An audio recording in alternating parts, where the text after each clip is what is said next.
నేనమ్మా, చిట్టి చెల్లెమ్మ వెళ్ళిపోని చుట్టం నేనమ్మా.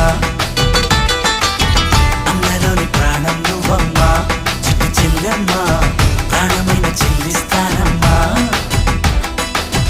అన్నయ్య అన్నావంటే ఎదురవన, అల్లుపై ఉన్నావంటే నిదరవన, కలలే కన్నావంటే నిజమై ముందుకి రానా, కలపై ఉన్నావంటే కథనవన.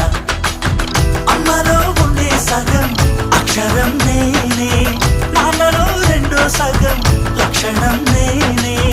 అమ్మ తోడు నాన్న తోడు అన్ని నీకు అన్నే చూడు, చెల్లిపోని బంధం నేనమ్మా, చిట్టి చెల్లెమ్మ వెళ్ళిపోని చుట్టం నేనమ్మా.